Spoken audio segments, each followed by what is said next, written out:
Welcome to Noble Warrior. My name is CK Lin. Noble Warriors will interview thought leaders about their transformational journey to create a life of deep joy and purpose. And this is a special series I'm doing with Burning Man Think Camp organizers. Today's guest is the founder of Camp Epic, who's been around for more than 10 years. Please welcome Lee Merschon. Can you hear us, Lee? Close enough. Yeah, how are you doing, CK? All right. Amazing. Yes. Super. How are you doing? Super duper. So special gratitude to Jonathan Udis. He's the co-founder of Chemistic. Thank you for making that intro. And he wants me to tell you that he thinks you rock.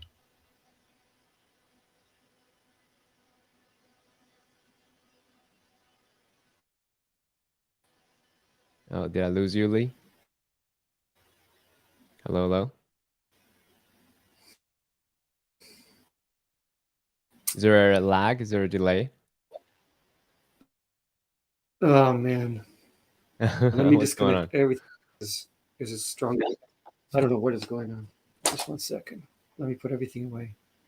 I'm not sure if there's interference. Check, check, check. Can you see me smoothly? I can hear you. Can you hear me? Okay. Yes. Sorry. Awesome. Let's try again. I don't understand why this is happening. It's all good, man. Yeah, well, we're live. We're going live. So this is happening live right now. So Jonathan wants me to tell you that he thinks you rock. Thank you. Yeah, Jonathan rocks himself.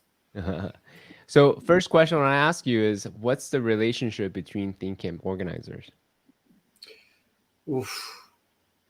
That's a very good question. For many, there isn't. And it's actually very tough to get into the job of a Burning Man Theme Camp organizer. We call ourselves TCOs.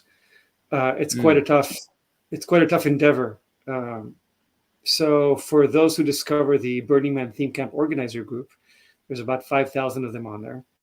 Wow. And I believe there was about 2,000 and some change camps at Burning Man. And the best way to communicate with all of them at once, currently, as far as I know, is that Burning Man Theme Camp group. But other than that, there is a symposium once a year that everybody talks to, and that everybody attends, everybody who wants to.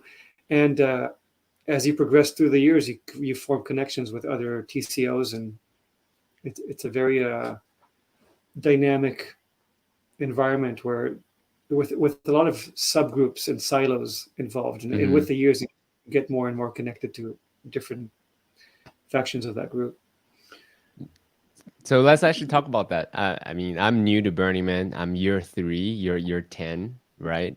So what are some of the different subcultures? And I'm actually part of that Facebook group. So it was interesting when I posed my question, like, hey, I'm going to do an interview series with camp organizers, specifically around people that create consciously transformational containers.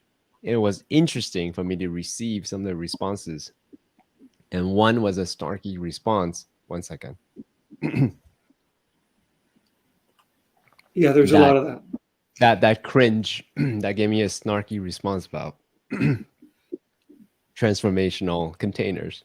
So what are some of the subculture of within the Think Camp organizers? It goes well. I want to address that snarkiness that you got. Was that your first time receiving snark from a Burning Man group? Well, in a group, in a public way like that, they basically the guy gave me a virtual eye roll of transformational container. There is the 10 principles of Burning Man are they're very loose in my opinion, and a few of them oppose each other. For example, radical self-reliance and civic responsibility. I mean, how can you go and help others who need to then take care of themselves? So there's a lot of interpretation in those those principles. And the radical self-reliance one specifically, in my opinion, shapes a lot of just 1 second.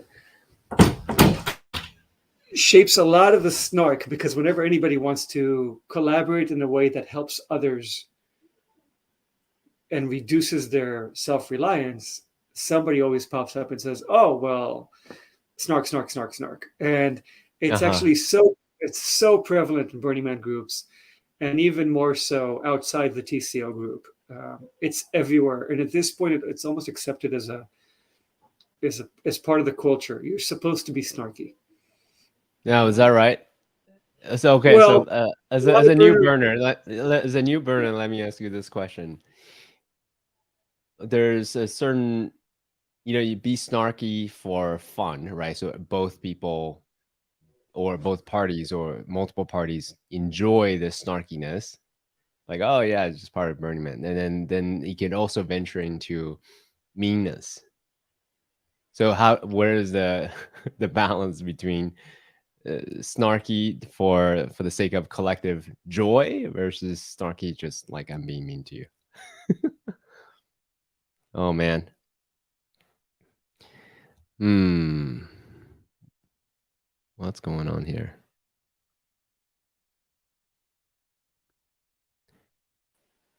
Hey, welcome back. Can you hear me? Yes. I can hear you muffled again, but I'll do my best. Uh-huh. The I don't know what that line is, but it seems to be an opposing force between you're supposed to be nice to everybody, Burning Man especially, and accepting. Um, Another one is inclusion. That's another principle, but at the same time, how can you be inclusive when you're being snarky? Mm-hmm. And I don't really know where that line is, but it seems to be crossed a lot. And the way I used to retort to it on the Burning Man groups, but at some point I just learned to ignore it and figured, okay, it's just part of it's part of the experience, and I'm just gonna let those people be snarky and go about my day. Yeah, yeah. I mean, same here, just more of a learning to accept and laugh it off. Like that's 3 years of being part of this community, the conclusion that I've come to. So well, let me ask this, because Think Camp organizers, as you said, is a very special group of people.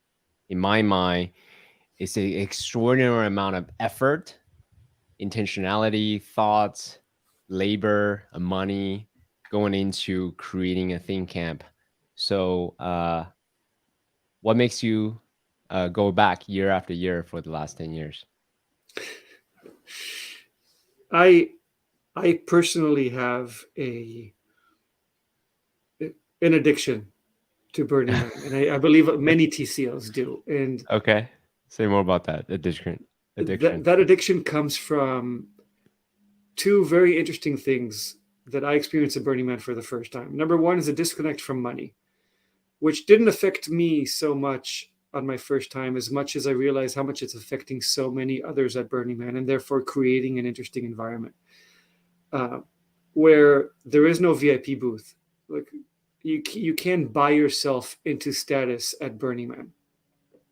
Now, I'm talking statistically. I'm sure there are ways to buy yourself into status, and I was amazed to actually see it in action a few times. But in general, there is no collective way to do it, and that really evens out the playing field. Where it doesn't matter if you own a corporation or if you're homeless, your chances of getting on top of that art car are the same. Mm-hmm. Um, so that to be in that environment is very unique. The second one is gifting. Um, and I learned a lot about this from Halcyon. I don't know if you're familiar with that character who runs Pink Heart. He's a TCO Mm-hmm. for Pink Heart.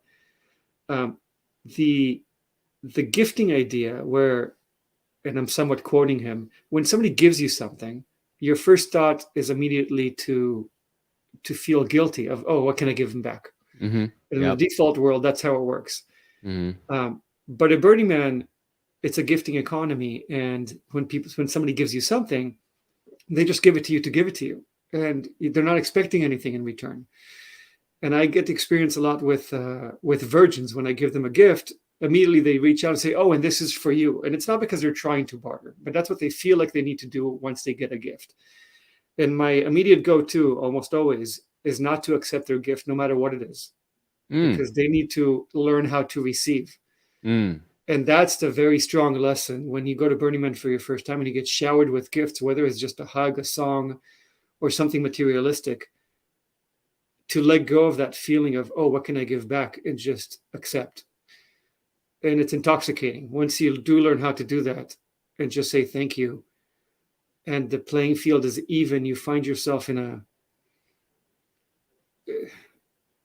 like a very special silo where that feeling only exists, as far as I ever experienced, at Burning Man, and you can't feel that feeling anywhere else, and it's addictive. So that's why I go back. Now, the second reason why I go back is because I'm an efficiency freak, and I like to do things more and more efficiently. Mm-hmm. And if I go down this tangent, I'm going to go down a rabbit hole that I might be talking for 20 minutes. Do you want me to go down this hole? The efficiency let's hole? do it. Yeah. Okay. Yeah, sure.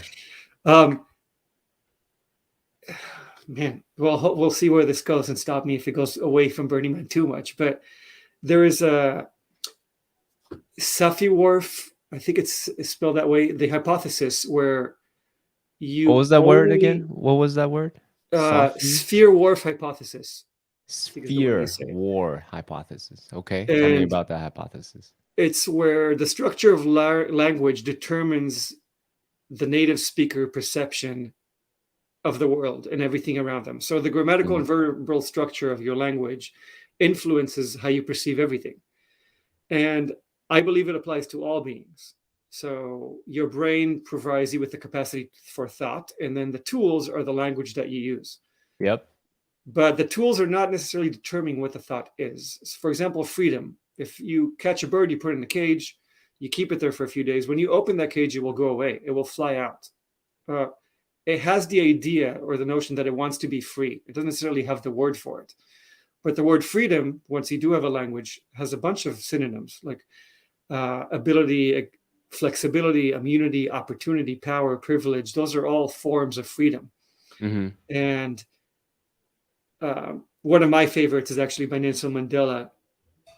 And it's to be free is not merely to cast one's chains, but to live in a way that respects and enhances the freedom of others. That doesn't have anything to do with the conversation, but that's one of my favorite definitions of freedom. There's a movie called Arrival that came out, I think, in 2016. Have you seen it? Yep, I have. Supposedly it's about aliens, but they had a circular language. All their language symbols were all circular based, whereas humans, we write from left to right or right to left, top down. It's all linear, and it indicates that as you write, the time of the sentence, as with your thought, you think in a linear fashion and everything moves forward. And the aliens thought in a circular fashion. So for them,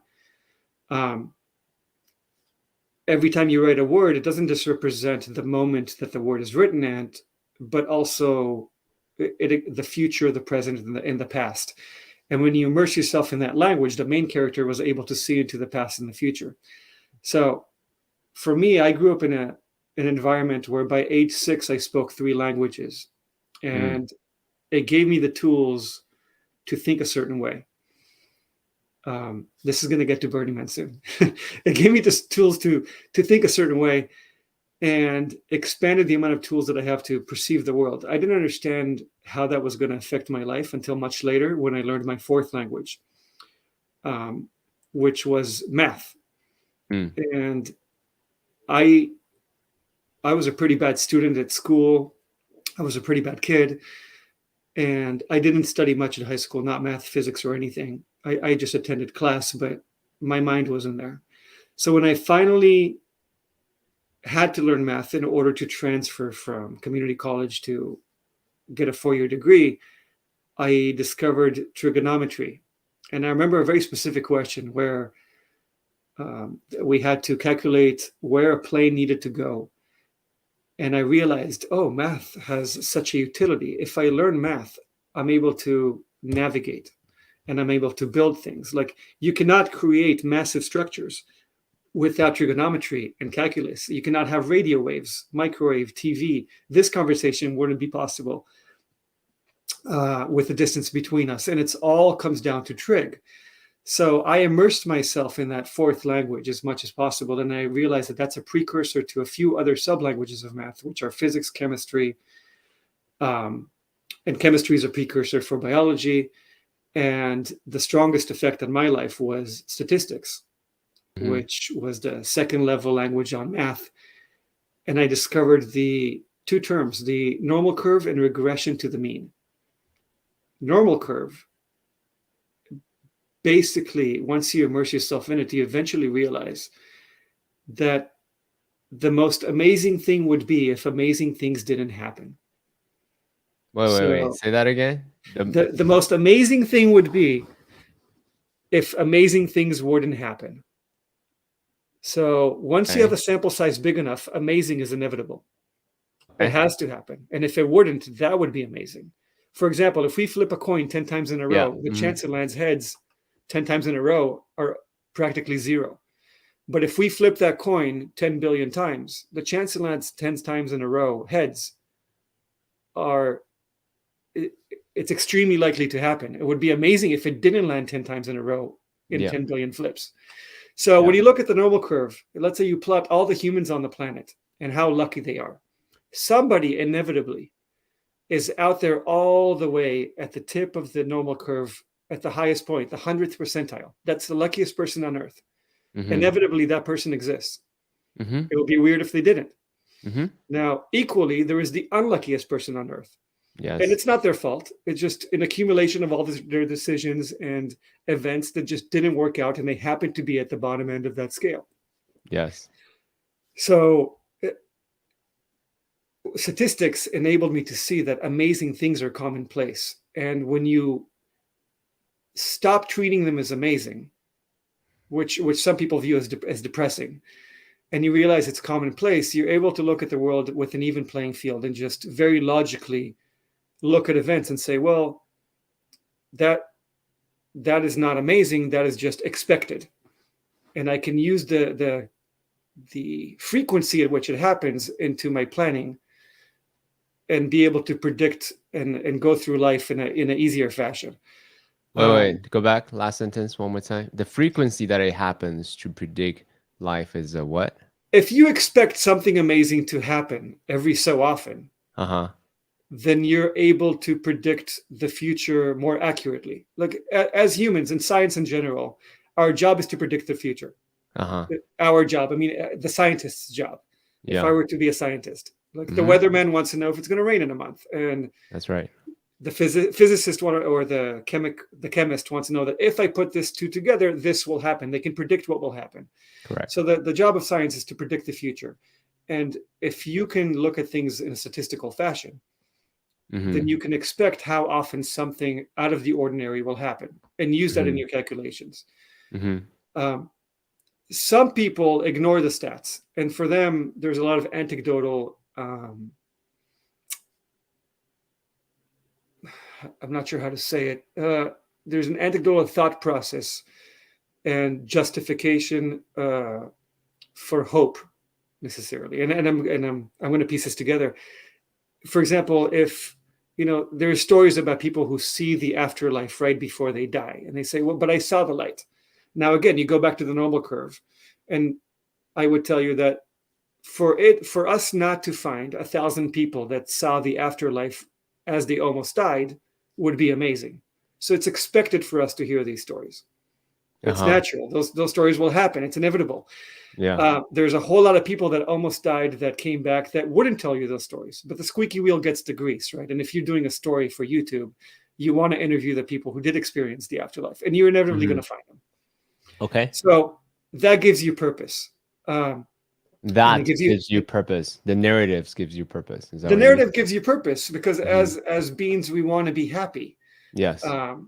It's if you believe in natural selection, the being that wants to be happy and wants to find purpose and finds purpose has a higher reason to live.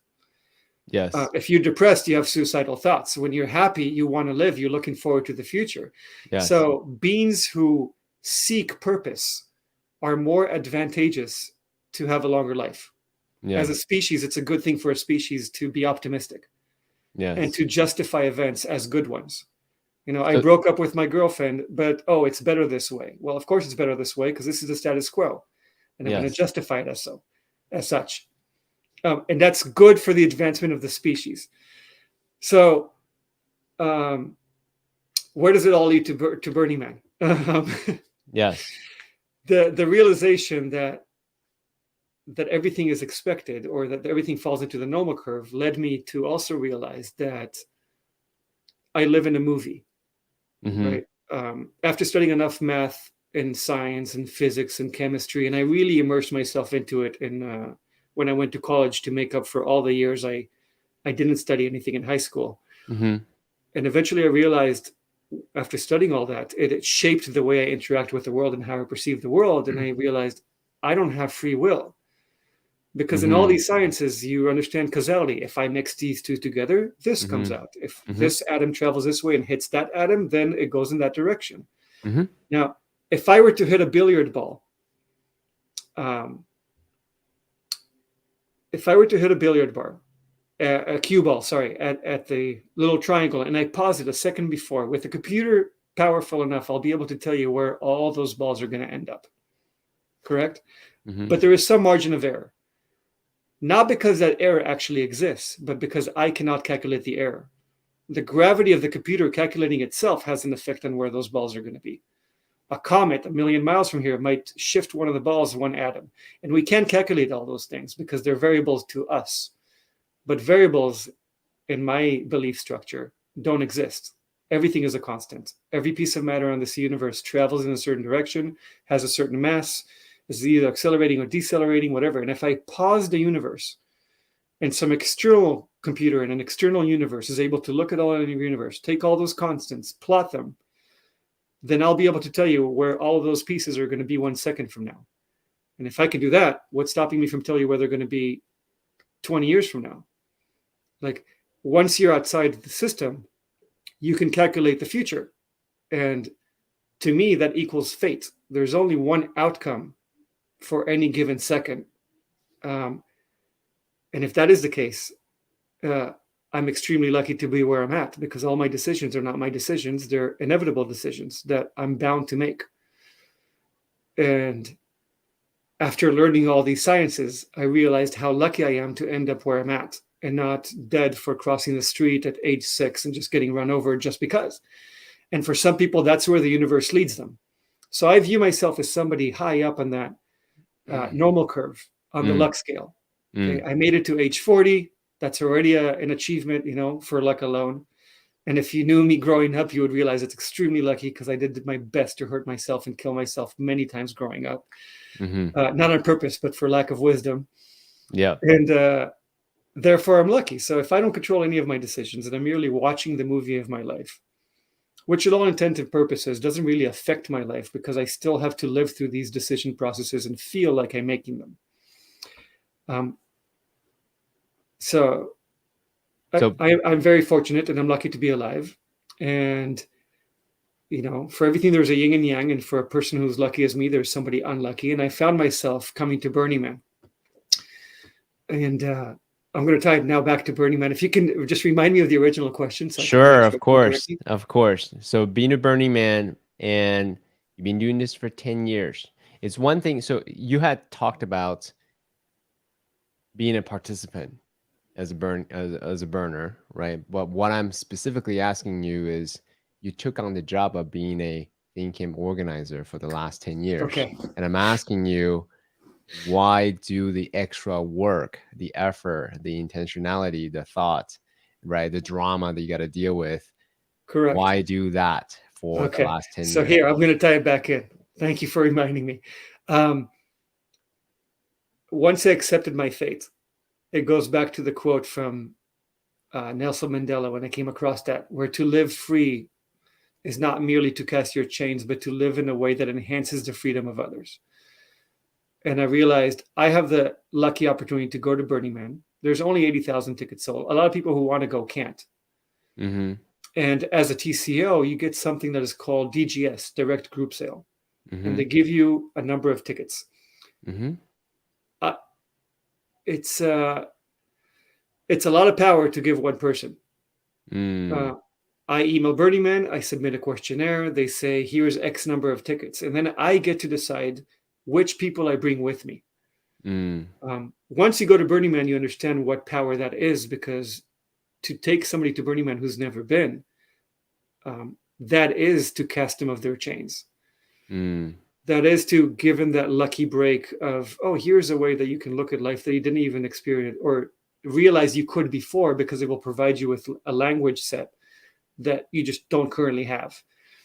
And it's a lot of power, and it's intoxicating. Like, to take a virgin to Burning Man, to watch them experience the playa for the first time, experience that the world where they learn how to receive, gives them an amazing feeling, but at the same time, it gives me an amazing feeling. And other people, other TCOs like me who have that power, it's a great feeling. So I want to take people to Burning Man. And even beyond that, when I saw Burning Man for the first time, I came across a camp called Sacred Spaces.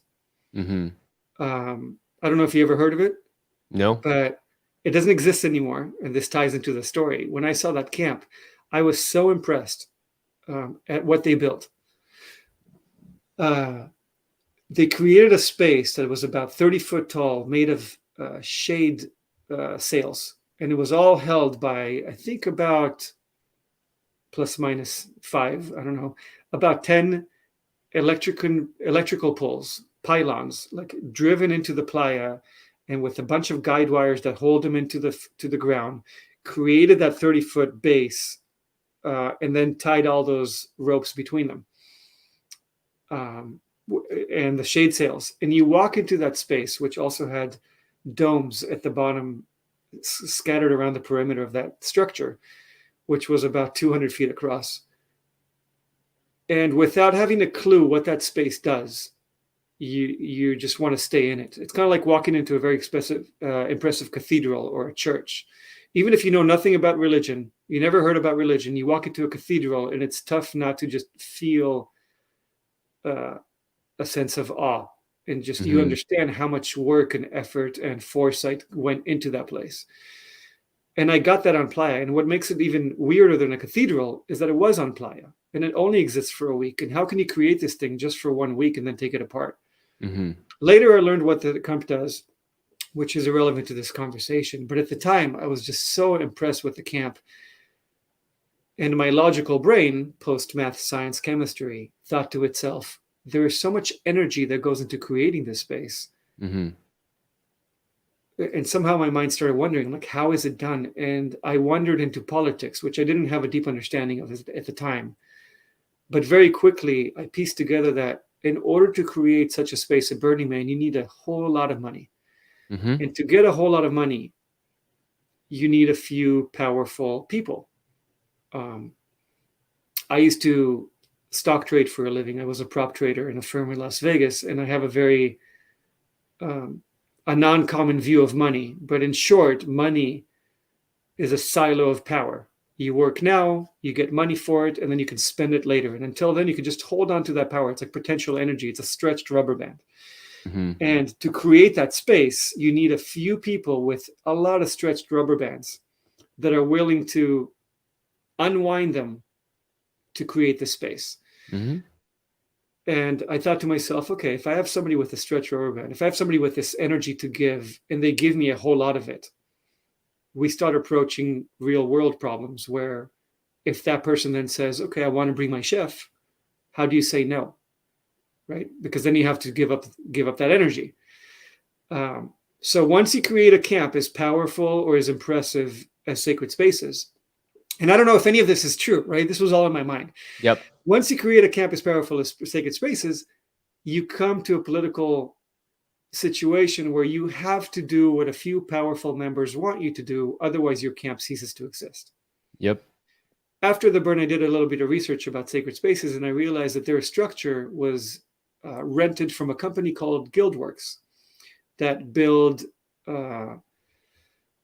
these kind of stages and structures for commercial purposes, for shows and bands and corporate events. And it was extremely expensive. I know because I called them and asked how much it would be to build for my camp the following year.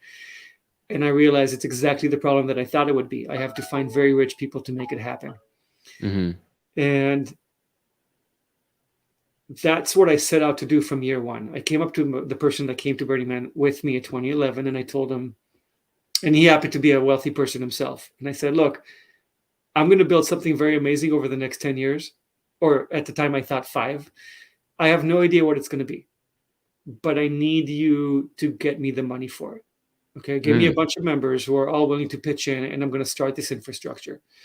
And all I knew at the time is that I'm going to build something amazing while at the same time avoiding answering to one person. And I had in the back of my mind the sentence from the movie Field of Dreams: if you Mm-hmm. build it, they will come. If you Mm-hmm. do it right, eventually the right members and the right people and the right situation will gravitate toward this camp. And again, I had no idea what that camp meant. All I had was sacred spaces as an example of something I wanted to do, but in a different way than what I thought they were doing. And that force, that reasoning kept me coming to Burning Man year after year, even though 2012 was one of my worst burns ever. Because the person who I asked for money found me 16 people who were able to give me, I think it was $3,000 each. Mm-hmm. And I rented 2 RVs and got us a bunch of equipment and opened a camp called Unicorn Stardust. And the reason it was called Unicorn Stardust is because Before we go into the story, I wanted yeah, to double click on the moment when you had that idea, right? From sacred spaces to let me enroll one person to say, hey, I want to back you with this because there's a lot there. And I would assert some of the people watching this may be aspirational camp organizers, such as yourself back in 2011. So I wanted to double click on that. So in that moment, you were inspired by sacred spaces. You said, hey, I want to do something similar, building a beautiful space, and let me go out and basically share this idea with some of my powerful friends, and as a way for you to back you, get the resources that you need, right? I love that you quoted Field of Dreams. You just, if I build it, they will come. If I share this idea, they will come. Where did you find that conviction of, hey, this, I know it's just an idea in my head, I don't have an exact design yet even, let me just go out and start to talk to people to get them to be on my side, to provide the resources, that potential energy that you talked about? oh, I wish it was that magical as you perceived it to be. When I said if you build it, they will come, I was talking about the final product, Mm-hmm. the road to get there. And I was so wrong because I wished I saw it like you see it now. I thought that if I got enough money, I could do it on my own. Mm-hmm. And to me, it wasn't a need to convince 16 people to believe in my idea. It was just, I need, and 16 people, because that's what filled 2 RVs, Mm-hmm. um, is I need to convince 60 people to give me their money because I'm going to explain to them that I'm about to take them to the coolest place in the world. Mm-hmm. And that's the only step, my logical step that I had at the time. I just thought, okay, cool. I tell them, hey, Burning Man is the coolest party in the world. Mm-hmm. And at the time of starting the camp, I didn't really understand the depth, the psychological depth of Burning Man and what it does to people. So to me, to tell them, hey, I'm going to take you to a party. It's so cool. It's in the desert. There's a bunch of sound camps and art cars. You can jump and Mm-hmm. dance your way around and interact with people. And it's really fun. I'm going to take care of everything for you. Just give me $3,000 Mm-hmm. and I'll handle it for you. Now, fast forward 10 years, now there is a whole cultural direction setting department called the CDS of Burning Man, the Mm-hmm. CDS course correction department that started at after the 2018 burn, that wants to eliminate this exact thing that I was doing back in Mm-hmm. 2012, which is to Yep. create what's called concierge camping or convenience camping. Mm-hmm. But I was part of the problem Or a without plug knowing and that I was plays, part of the right? problem. Or a plug and plays, right? Yeah, they're called plug and plays, but I have a lot of thinking, a lot of thoughts about that. And Okay. let's hit that next. Sure. I don't like to call it plug and play. Okay. But convenience camping or concierge camping, where you prevent people, where you eliminate their tasks in order to make Burning Man easier for them, and therefore they come. Yep. that's exactly what I was aiming to do. Mm-hmm. Because to me, that was the means to an end to create that field of dreams. Because if I had enough money, I can buy the trucks and the equipment that I need to create the structure. Mm-hmm. Another flaw in my design was that I was so structure centered, and I didn't realize that the byproduct of getting people to help you build such a structure creates a community. Mm-hmm. Larry Harvey, who started Burning Man, had a quote. He passed away a few years ago. And he said, and I'm paraphrasing, community comes from shared struggle. And going to Burning Man is a serious struggle. Mm-hmm. Existing at Burning Man is a struggle. It's a very harsh environment. And if you've been there this year, you experience how harsh it could be. It was one of the worst ones. Mm-hmm. And no matter what you try to do as a group, you will bond with those people. And I fail to realize how strong that bond will be and how much it will matter, more so than the structure itself. Mm-hmm. But at first, I was just aiming for the structure, and I got their money. And it was a disaster because I brought 16 people who didn't care for Burning Man, who didn't care to do the reading, who didn't care about the First Timers Guide or the Survival Guide, which Burning Man releases. And on day 3, I think on Wednesday or so, I ran away from camp, and I got adopted by another camp on Esplanade, which is the innermost street at Burning Man, for those who haven't been. And I spent about 3 days with that camp just to clear my mind, came back to my camp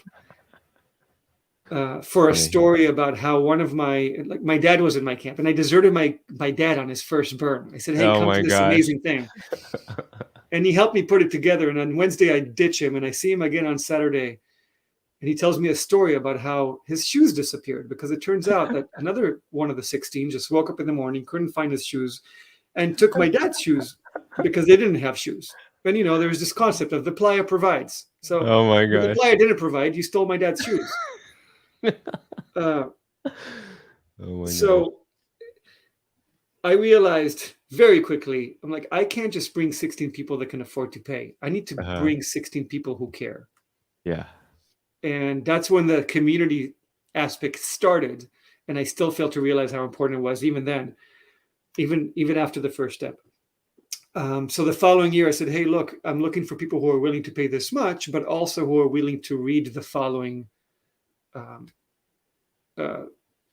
links and other pages that I started chewing for them. I said, okay, I'm going to read all the guides, make a shorter version of it, and send it to the members that I want to bring. That was also a mistake. Oh, interesting. Huh? Yeah. Okay. I went from a full mistake to half mistake. And I'm making progress, man. That's good. I made progress. But that year we had a guy who showed up at camp naked after 4 days. And we're like, where are your stuff? And he's very happy, inebriated on something beyond alcohol. And he says, I decided to give away all my possessions. And I'm like, what do you mean? All your possessions? Where's the bike that I brought to Burning Man that you were riding? He's like, oh, it's gone. I'm like, okay, so you decided to give away all my possessions. It was, again, it's like I made a step toward in the right direction, but I'm like, you know what? I'm still helping filter out, or I'm not filtering enough people out that shouldn't be a Burning Man. But at the same time, who needs Burning Man more? Somebody who is fully capitalistic, or somebody who is already a burner at heart? And I realized that I should bring both those people. After the second year, I realized, okay, what I need to do is bring a whole lot of people who understand Burning Man, or understand what the goal of this is, and are willing to do the legwork themselves. But at the same time, let me still, and then now on purpose, bring one or two of those people who have no idea what Burning Man is. But I believe that if I can affect them and show them this new language, they can then trickle down. That very quickly led me to seek, on purpose, corporation owners. Because I figured, okay, if I take somebody who's fully capitalistic, all they think about is stocks and profit, and I can put them in this environment where money is useless, how will that reshape their corporation? If they have 500 employees, now they will trickle down their new thought process. And instead of bringing 500 people to Burning Man, I just need to bring one and create that huge effect. And, going back, bring some of my luck to others. Um, and from that year forward, I've been doing exactly that, bringing on purpose people who you would look at first and think, well, they don't belong in Burning Man. Mm, And my response these days is that's exactly why I'm bringing them. mm, Um, but mostly, the majority of the camp, which is now 150 people, is people who should be there and who do contribute. mm, Uh, in year 3, 4, 5, that we started getting more and more um, toward that goal. Infrastructure wise, after my second year, I accumulated enough money where I brought a box truck, a 24-foot wait, box truck. before you Yeah. go into the logistics, I wanted to double click on what you said. Bring some of my luck to others, especially those who are purely capitalistic, who don't belong, quote unquote, who don't belong, who apparently don't belong. So this has been a very intentional process since the very beginning, right? Year 2, 3, you had this realization. You started bringing people who are purely capitalistic. You wanted to essentially have a trickle down effect. What I'm hearing is, have them be in an environment where profits and stocks and money don't really matter. So what have you observed? One, and two, given that this was your intention of building this camp, what have you found to be useful? Like, is it purely diffusive, like, hey, drop you into this environment, let's see what happens? Or do you gently nudge, or very heavy handed, give him a lecture about, you know, uh, decommodification and so on and so on? Like, what have you found to be the most useful, valuable to transform worldviews? I I wouldn't give myself that much credit, and I don't. The playa is so powerful that if I were just to drop you in the middle of it for a week, I don't need to give you any information, and it will change you. Mm, Um, and it will break you down with discomfort and heat and dust, and it will rebuild you with love and gifting and and just sharing that struggle with other people around you. I don't feel like I have to do much. Um, mm, by now, I know that I can affect the situation. But thinking about me back in 2015, now that we're talking about it, I didn't feel like I needed to do much at all. I just realized this place is so powerful. I just need to bring them here. And mm. yes, I need to tell them, here's the 10 principles. This is what you will have to abide by. But beyond that, it's kind of like a powerful pill, like the red pill, blue pill. Here is a pill, take it and see what happens. Uh-huh. And I found that there's one of two options. They either take the pill and freak the hell out Uh-huh. and run away, Uh-huh. or it transforms their life. I found very little in between. Mm. Um, very few times somebody took the pill and said, "Oh yeah, this is kind of cool. I'm going to come next year again," and they come one more year and then they never come again. That's quite the rare occurrence. Most of the time, it's, "Oh my God, what am I doing here? This is horrendous. I'm out," and they Mhm. catch a next bus or flight or ride out of town after 24 hours. Mhm. Um, and the other ones, they find themselves on playa, lost in a dust storm, and it reshapes their personality from the ground up. And they send me an email after the burn saying, "Thank you so much for everything you did." And I love reading those letters. But again, I don't deserve the credit. I'm just a lucky guy who was able to bring another lucky guy or a lucky Mm. person, not always guys. Um, Mm. and and they were lucky enough to transform into something better. But Burning Man is the real force here. I'm just a lucky connection. Um, Well, so I love that perspective that we're lucky to be talking right now, in spite of technical difficulties, mind you. However, you are also a thinking organizer. So you help. There's the macro transformational container that is Burning Man, and there's also the meso, right, transformational container that is Camp Epic. I think there's a lot, and that's the reason why I want to talk to camp organizers, because yes, Burning Man is amazing. Yes, people that go there inevitably have some kind of transformational experience, some big experience. However, also within the big container, there's the meso container that is uh, the the think camps. You know. I see what you're saying, and I'm answering the perspective from me in 2015. Me now Mm-hmm. realizes that Burning Man is camps. Mm-hmm. There's three types of camps: art car camps, art Mm-hmm. support camps, and theme camps. Mm. There should be a fourth, in my opinion, that's called a hybrid camp, but that doesn't exist yet. So let's concentrate on the three that exist. The Um, art card and then art. What did you call it? Art when support. you apply to be a theme camp Mm-hmm. for Burning Man, you have to choose one of three options: art support camp, art car support camp, or theme camp. Mm-hmm. Square One, which was formerly Epic, is a theme camp officially, although we Mm-hmm. do all three. And that's why I said there needs to be a hybrid version. And that's for more for technical reasons because a DGS is assigned to you from the department that you apply for. So Mm. if you apply to be an art support camp, the artery supplies you with your direct group sale tickets. If you're a theme camp, then it's the placement team. Art car, it's the DMV team, the Department of Mutant Vehicles. Mm. And there is no version of you getting DGS from two departments if you do two things. You have to pick one.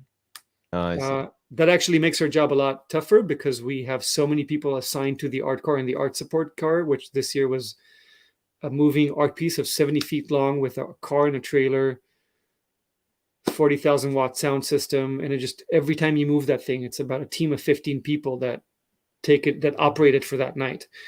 And we don't get any help in terms of ticket allocation to get that. So, Mm-hmm. but that's technical. So Burning Man is those three camps. The only exception to this rule is DPW, Department of Public Works, and that camp is the camp that runs Burning Man, run by the org itself, which now I'm guesstimating, I think still does. Last I checked was years ago. Has around 300 full-time employees, but they run the camp aside from Burning Man itself, or they govern the rules of the camp, which has thousands of volunteers. And those volunteers reside with other camps. So those are the only four types. The three main one and the exception, which is DPW, they build the city grid and make all the contracts with everything else, with all the vendors, and operate the grand sense of the Burning Man event.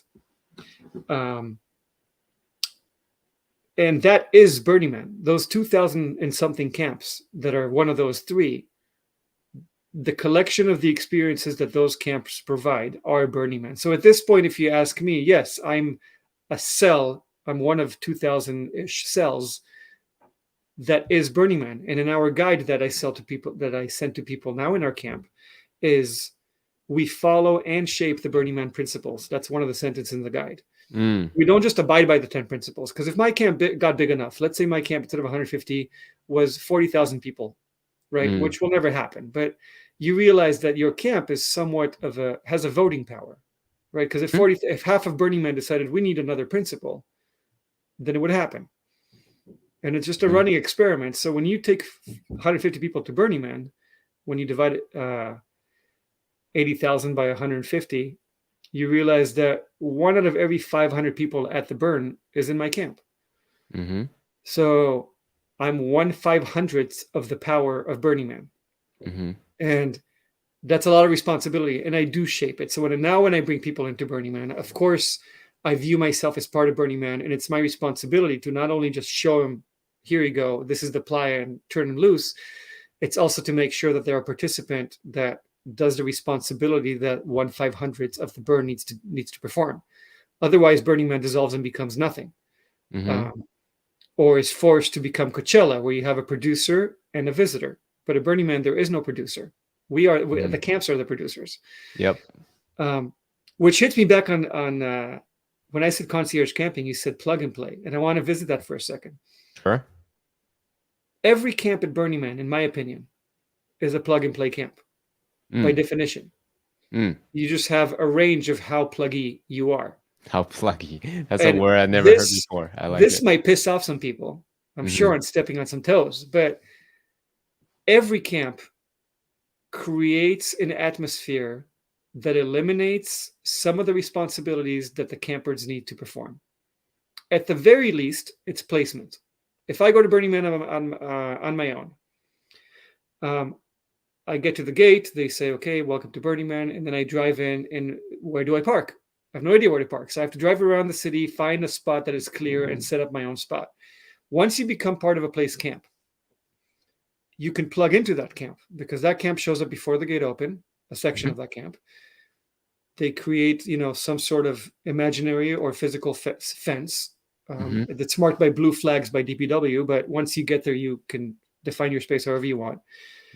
And as a participant in that camp, you show up knowing that you have a reserved spot. You don't have to look at it or look for it and secure it. So that's the first plug, right? My first plug is that. Now, let's say our club has a communal kitchen and a communal shower. Now, those two other things that I don't have to participate in. Or maybe I do bring a bucket of water to the shower, but now I'm only partial in the construction of that thing. So I'm no longer self-reliant. I'm reliant on my other teammates. And with each one of these amenities, I become more and more and more pluggy. And you have to find the line of, okay, at what point do I have too many plugs where I become the official plug and play? And I did a lot of thinking about that as the camp was growing. Because, and I'll give you real quickly, we were 4 people. Then my first year of camp, it was 16, then 25, then 60, then 125, then 150.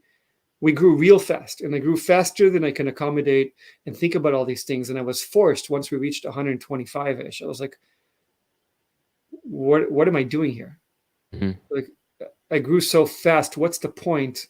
Yes, I'm going to build this amazing space, but at what cost? Every time I provide an amenity, which is why we grew so fast, right? Because I built a comfortable camp. After year 2, I bought a truck. The next year, I bought another truck. Then I bought a 53-foot trailer. Then I bought another one. Then I bought shipping containers, whatever. And at this point, I bring so much supplies to Burning Man that make it really comfortable for my campers to camp. And I started writing. And at some year, I forgot which, I wrote in the camp guide, I said, this camp is comfortable not for your sake of being comfortable. It makes your stay comfortable so you can then gift more. Because if you come to Burning Man and you have to do nothing, right? Let's go for the full plug and play experience. You get housing, you get water, you get food, you get your costumes, you get your dust mask, whatever. You just show up naked, right? Catch a ride, fly in, do whatever. At what point is that acceptable? And is there a point where that's acceptable? But what if I told you that the person who's getting all those amenities contributed $100,000 towards some art piece that is being built on Playa that everybody in Burning Man is getting to experience? I'm not saying the answer is yes. I'm just posing the question. Do you think that's justifiable, that if somebody pays $100,000 toward an art piece that everybody in Burning Man enjoys, that they don't have to take care of themselves? Now, what if it's $1 million? Now, that's one question. What if it's non-monetary? What if I supply everything for that person, so now that person can go out and spend 7 days pre-Playa building that art piece themselves? Not only did they pay $100,000 to do it, but they brought all their tools and their work crew and whatever, but now they don't have to worry about cooking, about where they're going to sleep, and all the other stuff. They could just concentrate on building this art piece. Is it now justifiable? Now, it's very easy to think about this in terms of money and rich people. But let's take it a step back. What if I'm a camp who has a bunch of poor people or non-lucky people in a financial sense, where I supply tents for everybody in my camp? Or there's something called shift pods or yurts at Burning Man, where they're a step up from a tent. And there are camps like this, right? Where they supply all their housing for their camps. They just bring a container to Burning Man and everybody gets their shift pod. And everybody in that camp only pays like $200, and they have a measly shower and very simple meals, but they don't actually have any art piece that they can contribute or any art car. And their gift to the Playa is making cheese toast, for 2 hours a day. You go to their camp and you get cheese toast. How is that more justified than a camp who has a $10 million budget and creates amazing art pieces and all their people are staying in air-conditioned RVs? So which one of those plug and plays is justified, if either? Mm-hmm. But the way that people in Burning Man, when this problem started making itself apparent and convenience camping became a thing, people looked at, oh, look at that camp full of 20 air-conditioned RVs. Those people are way too comfortable. That's not okay. They're a plug and play. But nobody looks at a camp full of tents and says that's a plug and play just because Mm-hmm. they're tents. But you have Mm-hmm. no idea if those tents are provided by the camp. Mm-hmm. It's completely possible to have a camp full of tents, which is a full plug and play. And that's why I'm very careful with using the word plug and play, because we all have a different scope of how many plugs we offer. And the question that I asked myself at some point was, how can I justify those plugs? Mm. And in our camp, the way I solved it was every time I offer a plug, it has to increase. And this goes back to the Nelson Mandela quote. It has to increase or benefit the experience of all other campers, or have the potential to, aside from people in my camp. So if I was to bring a housing unit to somebody at Burning Man, and this is exactly how it started. Okay, let me pause right there. Well, let me finish the sentence. If I was to increase the experience of somebody at Burning Man, how can that be justified by making other people's experience at Burning Man better? Mm-hmm. So if I give you an AC, can they also get some benefit from that AC? And I found a very easy way of doing that. Being the efficiency freak and the, Mm-hmm. the logical, statistical thinker, by year 4, I looked at the cost breakdown of our camp, and I saw that because I was offering a bunch of amenities, because I was bringing trailers and trucks full of equipment, my members didn't have to bring so many things. Mm-hmm. And that attracted a very certain type of camper, Mm-hmm. the international camper, because Mm. they have a much harder time bringing a bicycle into Burning Man. So if I bring a truck with 50 bikes, now I can get 50 campers who don't have access to a bike. If I live in California, it's very easy for me to bring a bike to Burning Man. Mm. But as a foreigner who comes from Germany, my only options are to either rent a bike or buy one in Walmart, and then I have to fly back to Germany. What do I do with that bike? So Mm-hmm. when I see a camp like mine, it's very attractive to those international people. And we had a camp full of international people. Another part that comes with international people is that they can't drive their own RVs or have their own tents to bring. Because again, for you to bring everything you need to for Burning Man survival from another country is a monumental task. Mm-hmm. And I made it comfortable for foreigners to come to Burning Man. And by design, I made it comfortable for wealthy foreigners to come to Burning Man, because I was trying to accumulate the infrastructure to create this field of dreams. And in 2015, our collective RV rental cost for camp, and we were, I think, 100, that's the year where we were 125, I think, was $250,000. Mm-hmm. And that was, to me, that's astronomical. I'm not a super wealthy person myself. Of course, that's all relative to who you compare yourself to, but I'm doing better than I was in 2015. But back then, especially, I was thinking, like, I would never rent a $10,000 RV, but I was surrounded by people who could. And I thought to myself, what benefit is Burning Man getting from this? Like, they rent a $10,000 RV, some vendor delivers it to Playa, that money is gone forever, and nobody Burning Man benefits from this, and their burn was now easier for what purpose? Mm-hmm. So I thought to myself, let's turn camp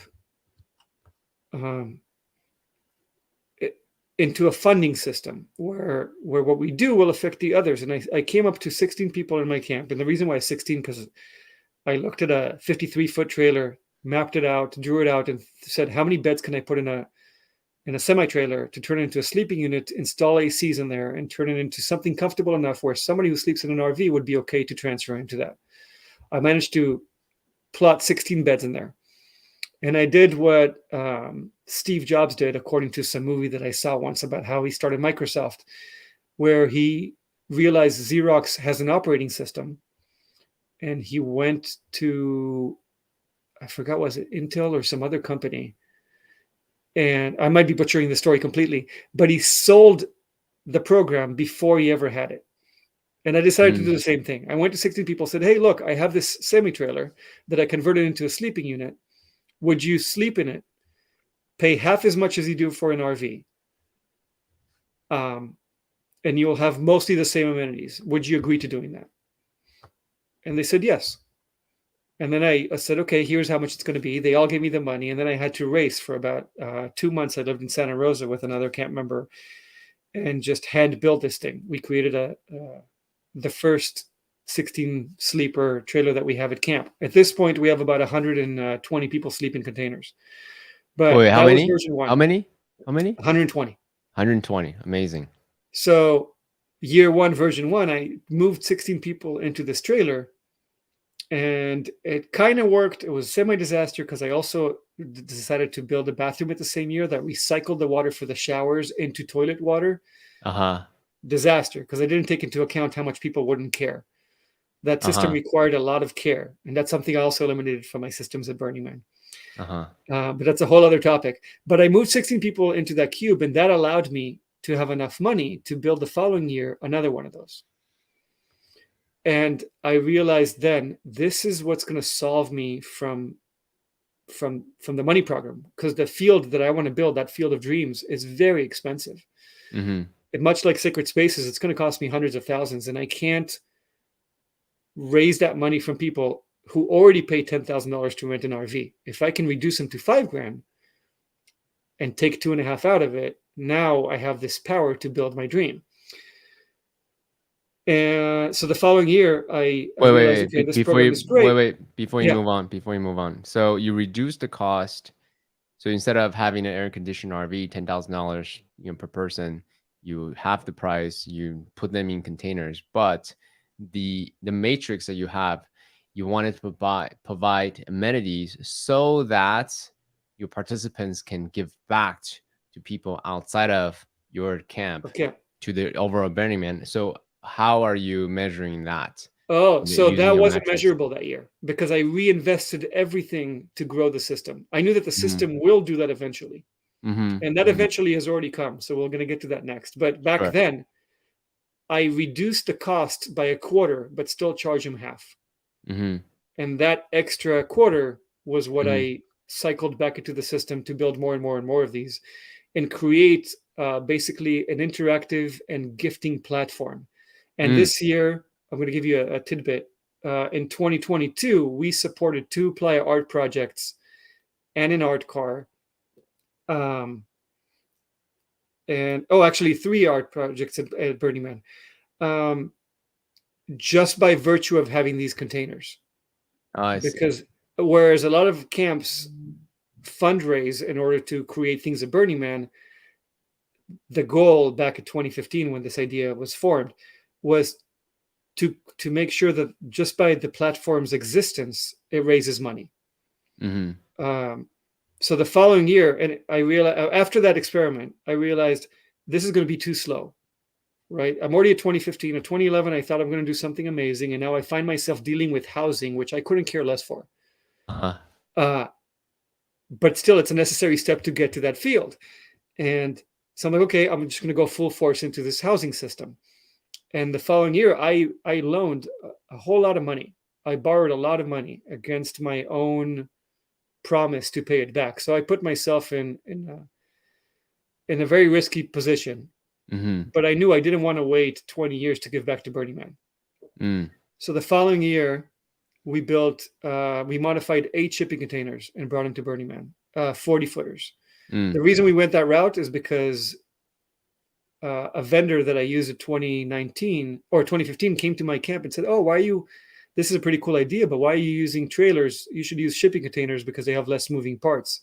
And they don't need to be registered with a real world DMV and have insurance and all that stuff. And I'm like, okay, you know what? Yeah, let's try that. So the following year, 8 shipping containers.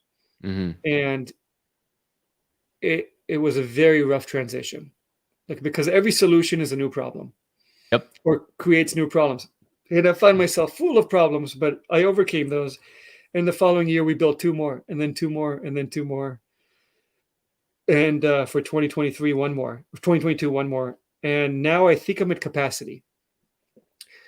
Why do you say that? Container I Why build. Why do you say that? I say that because the cultural direction setting, which started Burning Man, also got involved with the OSS program, which is Outside Services Gate at Burning Man. 12 miles after the main entrance, there was a separate entrance only for vendors who pay an SRP. There's so many TRLs at Burning Man. All these acronyms. Yeah, 3-letter acronyms, TRLs. There's so many Oh that my god. even the acronym has an acronym. But somebody informed me last week that an acronym actually is not a spelled out word. It needs to be spoken. So, for example, MAD, Mothers Against Drug Driving, that's an acronym. But if I say MAAD, it's no longer an acronym. Okay. So I forgot what the name for it is, but OSS technically is not an acronym. So OSS is only given to vendors who play an SRP, a special recreation permit. That is given by the BLM, which is Bureau of Land Management. Okay. So just to make a funny sentence, the BLMs gives you an SRP so you can use the OSS gate as a vendor. All my containers entered through the OSS gate, but the OSS gate shut off its allowance at the 2019 burn. They said we no longer allow vendors to apply for more permits than they applied the previous years because the OSS is now used by vendors to deliver housing units. And housing units go against the Burning Man ethos of radical self-reliance, which we already covered gets eliminated the more your camp does because you're more and more pluggy. But regardless, housing units cannot be delivered through OSS. Well, at first, 2019 was no more permit allocation. So any vendor who had, let's say I got 20 deliveries last year, I cannot apply for 25 now. I can only get 20. They paused the growth. They said it's too much of a problem. Too much is coming through OSS. Then in 2022, and I'm not sure if this was going to happen earlier if it wasn't for COVID, they said no more housing units delivered through OSS who have plumbing fixtures. So even if you had 20 deliveries in 2019, if those deliveries were RVs with plumbing, you're no longer allowed. I don't know if they made that plumbing rule because of living containers like the ones I use. I don't know. And part of me believes that they did because the containers that we did, and this is where our aim was to begin with, to say if we are going to deliver housing, where does it help Burning Man as a whole? By 2019 was already being used, or by 2022 as well, was already being used for Fly Ranch, which is a property owned by the Burning Man org, where there's a bunch of initiatives to develop that property. It's where the water geyser. Have you heard of Fly Ranch? Yep. Okay.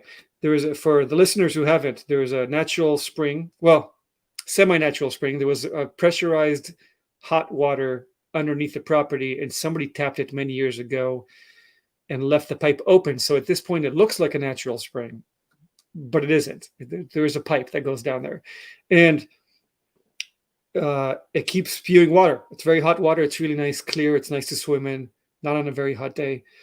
But that water is used actually to water the streets at Burning Man. When you see the trucks driving around watering, they're bringing water from the geyser. Which is clean water, not necessarily potable, but a bunch of it comes from there. I don't know if all of it, but I know that some quantity of it does. Burning Man is trying to develop that property, but for now they have a bunch of temporary housing, and we give our containers to Fly Ranch so they can have housing year round. And we also give our kitchen container, because aside from housing, we also decided to eliminate anything that you do over and over again. To me, it was a waste to build a kitchen every time I go to Burning Man. It's like, why build the kitchen when we only use it for a week if I could just burn kitchen once and bring it to Burning Man each time? So now we have container that is the kitchen container that we keep tweaking each year, and we can modify it on Playa. We devote like 10 hours of modifying it on Playa, and then every year it improves itself rather than starting from zero. Yep. That's a very privileged way. So I'm not preaching that all camps should do this, right? I created a program that surrounded itself with a bunch of wealthy people that enabled me to create this container. So I'm not saying, hey, camps, look at me, do it my way. But for the camps who do have the means to do it, if you do it, justify it. And the way that we justify it is we now give that kitchen container to other purposes. When there was a fires in Santa Rosa, I think around 2017 or 18, major fires in California, we shipped a bunch of our shipping containers, housing, and the kitchen to Santa Rosa to create a village for the homeless people to live in. That ended up being a disaster. The Oh, city didn't really? approve it with the ultimate reasoning that our containers didn't have windows. The reason our containers didn't have windows is because they were designed for Burning Man, and at Burning Man, it's advantageous to not have a window. Mm-hmm. But the reasoning for the Santa Rosa government body was that it doesn't have a fire escape. And our response to them was, but people are sleeping in their cars and we're offering free housing. It's already built. We built the whole thing. It was a huge mistake that we didn't ask permission before doing it, but we built a whole village. Let them move in, let them live it for free until they figure out their next situation. They said, no, it doesn't have windows. And we said, but sleeping in their cars. And their response, word for word, was, but cars have windows. And it was mind-boggling for me. I was like, I was wishing, now I'm on a tangent, but I wished that the governing body would just sleep in their cars one night and then reevaluate that decision. But anyway, that was a disaster. But back to the conversation at hand, you have to justify your luck if you're going to use it for Burning Man's sake. So we give our containers to Fly Ranch, and now I'm trying to work with. There's a 360 property that Burning Man bought. It's 360 acres right next to Gerlach, which is the closest town to Playa. They're looking for temporary housing as well. So I'm in the works of trying to reach the department that manages that to offer them just access to our housing containers as well. So OSS eliminated all housing that doesn't have plumbing for that reason. But at the same time, the reason why I'm saying I'm done, and I apologize for all my answers being so long, is because OSS, it feels like already did an exception just for myself and a few other camps like me. And I don't want to abuse that favor. I'm like, okay, you guys are stopping at the tracks, this whole idea of supplied housing at Burning Man. Now, the whole reason I did this to begin with was in order to improve Burning Man. And I even sought approval from those departments. I called the manager of OSS back in pre-2019 and told her about this plan. I emailed them as well. And I emailed Burning Man org itself. And back in 2014, before we ever built our first container, I eventually reached Marianne, the current CEO of Burning Man, and I told her, this is my plan. Here's what I want to do. And now I find myself in a position where the whole Burning Man organization is turning against the idea of supplying housing. And I get where they're coming from, because almost all supplies housing at Burning Man is meant to be for profit. Whereas this program, and now very few like it, exists in order to improve the gifting at Burning Man. So I'm going to work with what I have. I'm going to pause the building system. I'm going to stop building containers. Thank OSS for allowing me to do what I do for now, because maybe next year they won't. And use all my container power to create not only the Field of Dreams, but also art projects for Burning Man as a whole, and support the Burning Man org year round. Yeah. So I'll say this. I'm an engineer by trade and by training. And I think it's very smart to not to rebuild something over and over again, right? To tear it down, to bring it back up, and to constantly improve the efficiency of it. I like the idea. I see a butt coming. No, there's no but. Okay. But so okay, maybe there is a but, right? If I think about it from the org's perspective, obviously I'm not part of the org. The ethos of Burning Man embrace around this concept of impermanence. So now there's a tension between efficiency and the spirit of Burning Man, which is to embrace impermanence. Obviously, I don't have an answer. In this moment, speaking. Okay, go ahead. This goes back to radical self-reliance. At what level do you apply it? Because if you go to Burning Man with your partner, and your partner brought all your food and you were packing the car in the garage while they were making the meals, now you're not making your meals. So you're not really self-reliant, right? It's you and your partner. And then if you come with a camp, okay, now they took care of the meals, I took care of the rest.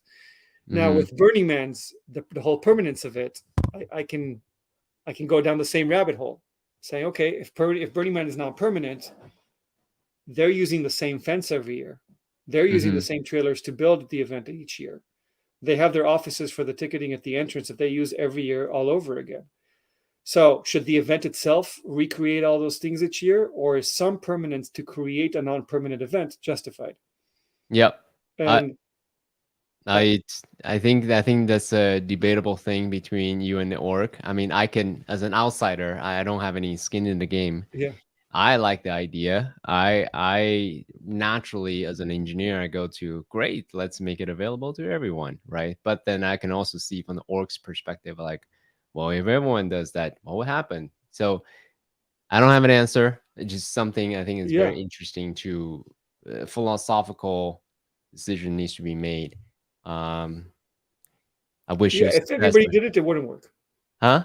If everybody did it, it wouldn't work, because now Right. you're shipping thousands of containers into Burning Man, Correct. which is equally unsustainable. Correct. Which, but you can create hubs. So another example is I built a water and electrical infrastructure, which is brought in by these containers. And every year I accumulate more and more electrical and plumbing infrastructure to now supply power and water services to camps around us. We wouldn't be able to do it without these containers. So you don't need everybody at Burning Man to do it. But if a few people did it, or a few camps did it, now you create a situation where less fortunate camps can, for lack of a better word, leech on and do what they do better because Yep. my camp exists. And I try to look for these justifications everywhere I can. Um, we also started a storage program. So some camps have huge gift, right? And they have to store their equipment in Gerlach or in Reno, and they have to pay for that storage. That's right. Our camp offers free storage program to any camp's interactivity infrastructure. Mm. So I don't know how many camps know about it. I posted on the Burning Man page, and a few camps applied. But for no cost, you bring your equipment to us. We put it inside the containers, and the following year we bring it back to Playa for you, because I'm bringing these containers in and out anyway, Mm-hmm. and it's funded by the people who sleep in them. Mm-hmm. So it's those justifications that I constantly look for along the way to show Burning Man, hey, look, yes, I'm supplying housing, but for the benefit of the following 20 things. It's not Yep. just to make people more comfortable. It's I to I'm create things. Yeah. I'm right there with you. I Yeah. really think that's a really smart idea. Not only are creating some surplus for future programs, and you use that surplus to support the artist, the art cars, or whatever it is that, or the extra space, storage that you can give to your neighbors, as an example. I think that's very smart. I like it. It's very creative. I wanted to go beyond this because not everyone is thinking about starting their own camp, or at such a scale. So, but one question that comes up a lot is governance, right? So some people, has a certain personality, so they're a benevolent dictator dictating, what goes on in the camp. Some camps are more democratic. So how do you, as a camp, make decisions, when it's challenging, or when you're about to run a budget or whatever the thing? How do you make those decisions as a camp? You hit a problem here, because by design, let's go back to square one, um, pun intended. There was the concept of, I want to create this art piece, which is the camp itself. Mm-hmm. And ironically, we're not there yet. After 10 years, I still haven't achieved my field of dreams. And I'm lost at what I'm going to do once I do achieve it. But right now, it seems like it's about 3 years away. But by design, I wanted a camp where no one person will be able to tell me, because I'm funding it, I want to bring my assistant or my chef, or this is what camp has to do. Mm-hmm. And I got those requests many times. But Mm-hmm. because now this whole thing is fragmented into 120 campers, there is no one member who can affect it. And it became, by design, what I call a benevolent oligarchy Mm-hmm. sometimes, or benevolent dictatorship. It's exactly that, because I put myself in a position that I didn't want anybody else to be in. And even though it's working for now, I'm very fearful for what camp will be, let's say in 10, 20 years when I'm not there, because I don't think that myself or anybody else should have the power that I have. So I find myself, you ask a very interesting point, because a few years back, I realized I shouldn't exist, like, or the management system that is in my camp. And I'm trying to make myself obsolete. And at some point I'll get there and it will be a democratic system. Um, but aside from controlling the infrastructure to create the art piece, I try to make all other decisions that are not structurally based democratic. And it's a weighted democratic system. So it's not like I have 150 people and everybody gets a vote, because it's a duocracy. The way you become somebody important in our camp is by making yourself such. Like, nobody votes you into power. You just decide, I'm going to be really active in this department. And at this point, we have about 22 of them. And you make yourself indispensable. And once you become so knowledgeable in that department and everybody depends on you for something, you want something, your voting power matters a lot more. And I also find myself that within a system that's only 150 large, it's not that difficult to give those people power, because the ones who gain power are the ones who come to the meetings. So if I'm saying we're going to have a decision made next week, come to the Zoom meeting, generally the 30 or 40 people who contribute the most are the ones who are going to show up. And they naturally get their voices heard and the votes counted. And the rest of the camp isn't there, so their opinion matters less, just by virtue of their choice of not being there.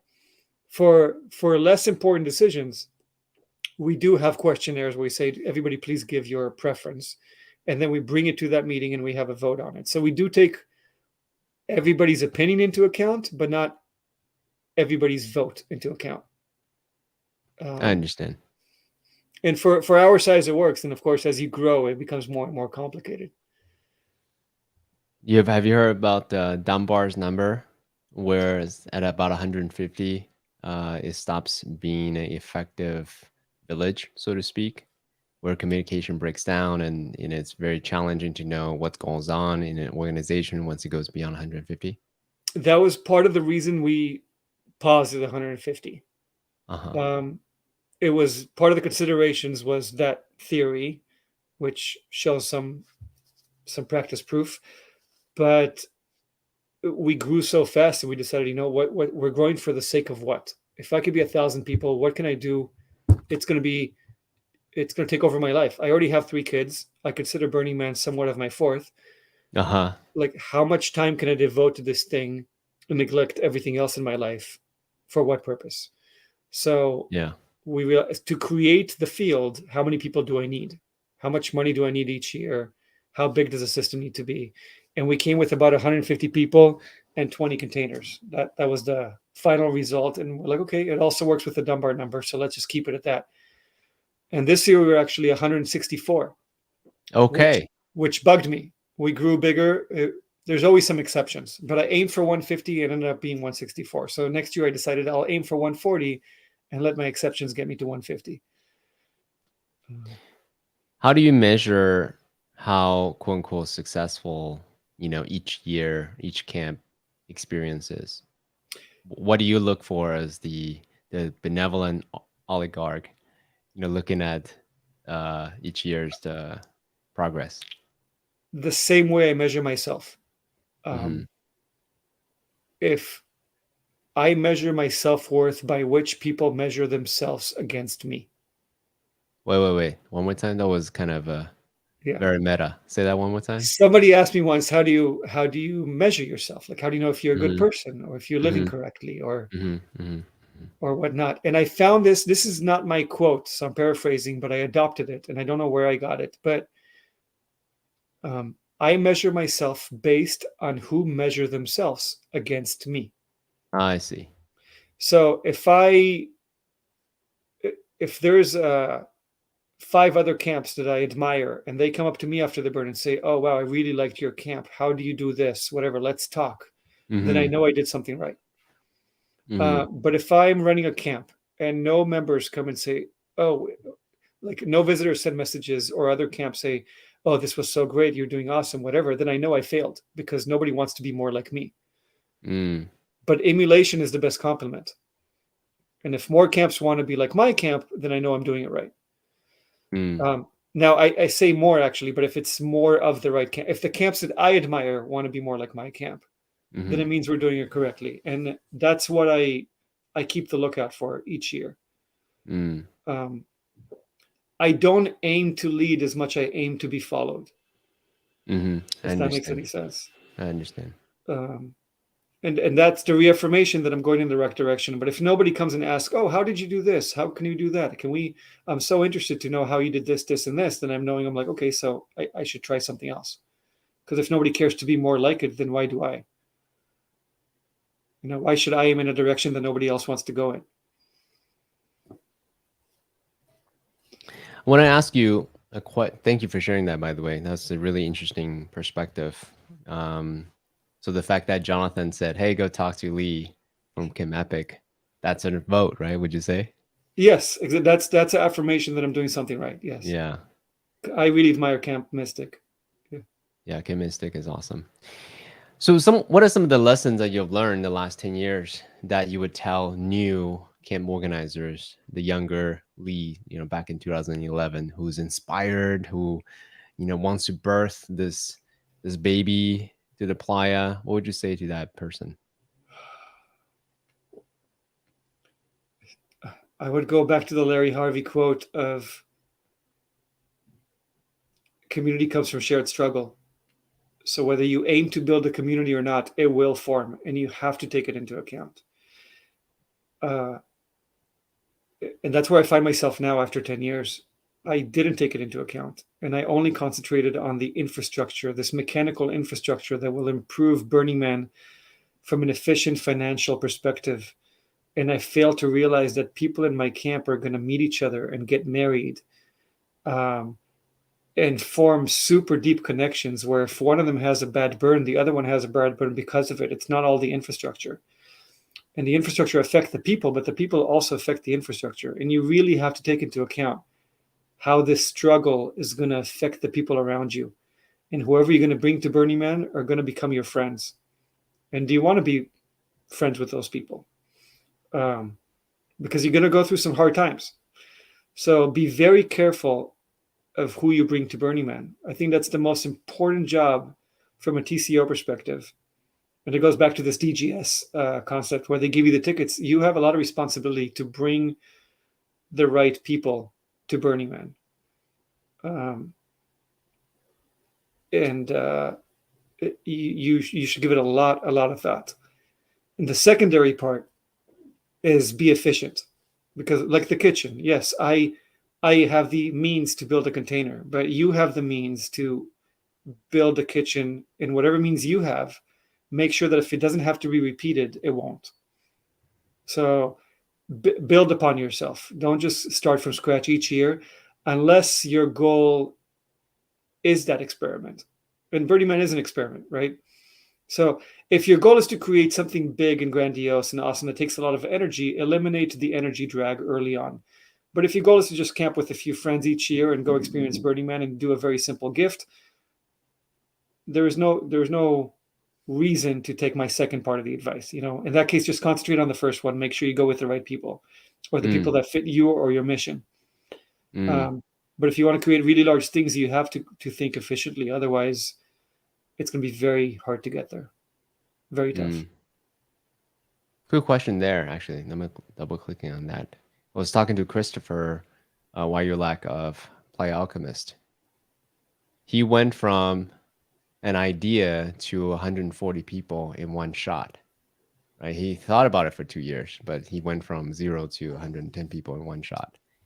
And then the advice that he got from a lot of seasoned burners, like, don't ever do that. Like, start small, don't go, trying to build a pyramid from day one, kind of a thing. So, knowing what you know today, what would you say to people who may have an ambition to build a large, contribution R piece to camp? Should they iterate from small to medium to large, or should they just go like, nah, it's okay, I'm gonna do a one shot? This is not Burning Man specific at all. Uh-huh. Uh, if you wanted to start any business or any endeavor as a human in a society, I would say start small. Uh, However, if you have a lot of experience with managing large groups and other settings, maybe for you it's easier to go large. But that sounds like a very rare skill, um, Mm-hmm. and one that requires a whole lot of luck, because it's Mm-hmm. also possible to be 140 and have an absolute disaster. Mm-hmm. Um, I heard some other TCO write on the group a few days ago. He wrote, "I run a tight shipwreck." You know, so you yeah, you could That's be funny. running a tight shipwreck, That is but funny. usually the proper way is not to do what he did. Uh, and that's anywhere. So I'm very surprised that he managed to pull it off and he still came the following year. I thought mine Uh, was fast, that I grew to 150 within 5 years. Um, but that's the first time I ever heard of it. I can't believe he did that. It's amazing. oh, well, it's amazing. Was also very lucky. He did. I mean, we went into super deep on exactly what happened. So I'll just give you a super short version of it. So as you can imagine, there are all these custom components to build a pyramid, right? So on Monday, going to Gerlach, he gets a call like, "Hey, the shipping container is being detained at port on Monday." So, Wow. so he had to figure out some really interesting bureaucracy stuff in order to get the shipping container components there on Wednesday. So he has between Tuesday and Wednesday to Thursday to basically have everything and then build the damn thing for the first time. But he was a burner for years before that. And no, no, he That was was he his was first burn. that was no, that was his. I think he was only being burned for like 2 years or something. He got the idea, and then 2 years later, he decided to go forward and make it work. So it was incredible luck or serendipity or blessing, depending on whatever narrative that you hear. But it's incredible how everything came together. It sounds Yeah. very painful to go through what he had to go through. Yeah. Well, I mean, especially that That's a lot day of when stress. he gets that call on Monday, right? And like, That's a lot of stress. um, Wow. so I wanted to. Do you have a little bit more time? Or can we go a little longer? Cool. Yeah, I cleared some time. Awesome. Thank you. So one question that I think about a lot is, especially thinking about transformation. Burning Man is a beautiful peak experience for many. And but for me, it's not just, I mean, once a year I go to Burning Man, I've experienced this awe of living. But the rest of the year I go back to the default world being just a regular Joe. So you have attempted to bring out the innovation that you've created, the container outside of Burning Man, right? So what are some of the ways that you have either personally or as a whole camp together bring out Burning Man as a lifestyle outside of Burning Man? To me, the biggest one is gifting. Uh, it's the easiest one, so maybe that's why I gravitated toward it.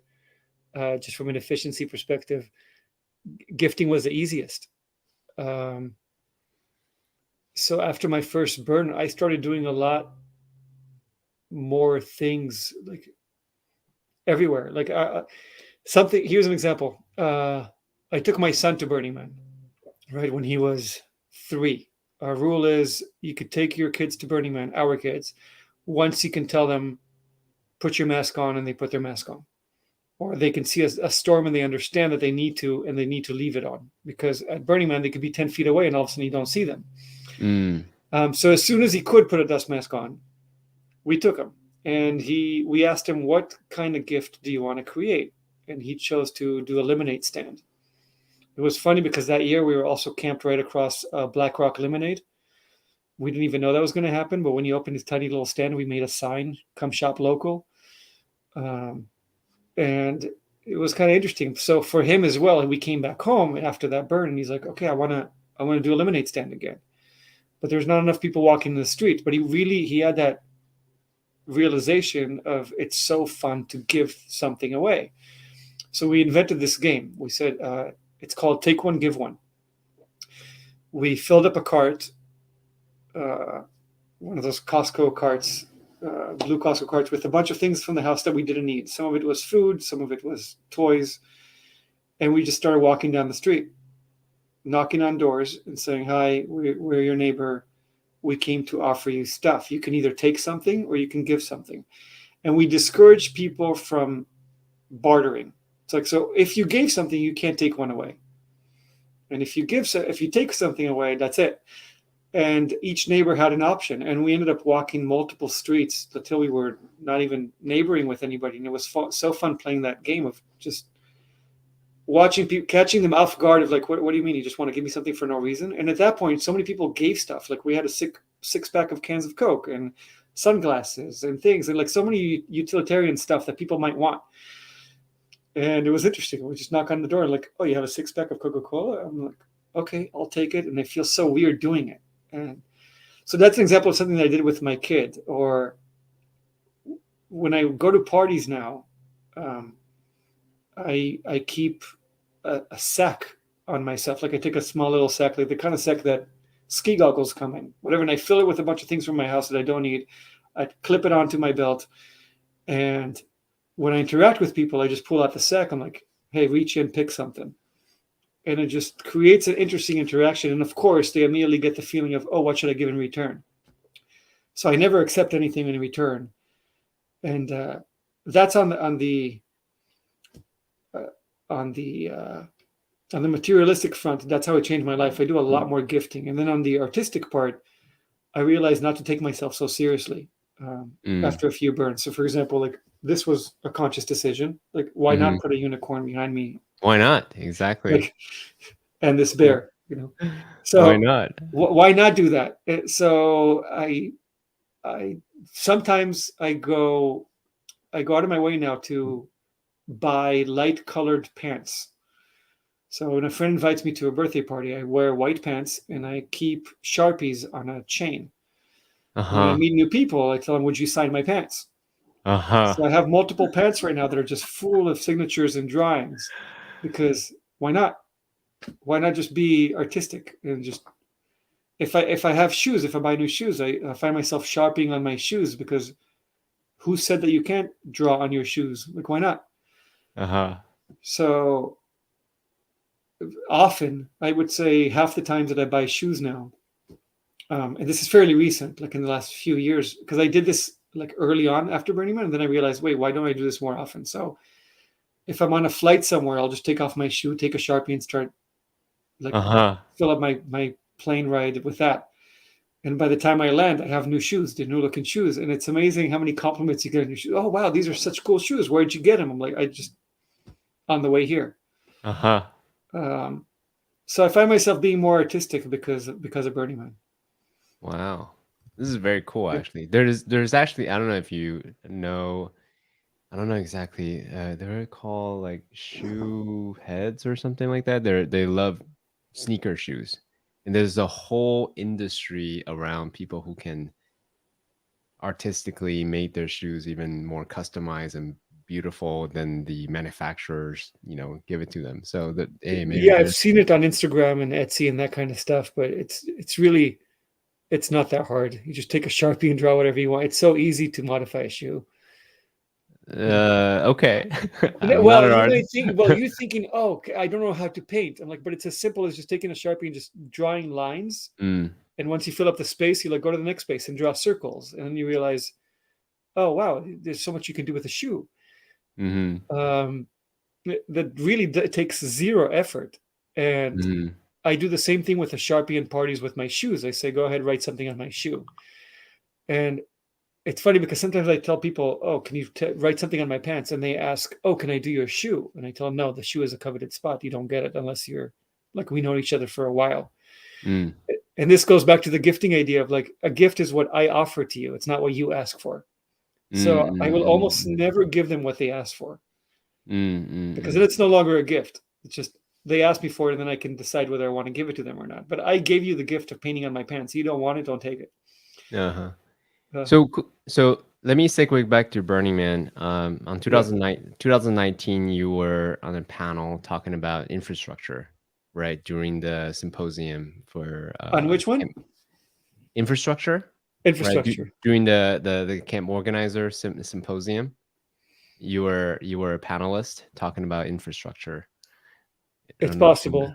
I yeah. remember being a panelist on a few of them, and I always wanted to be on the infrastructure one, but never got to it. So maybe I spoke about infrastructure anyway.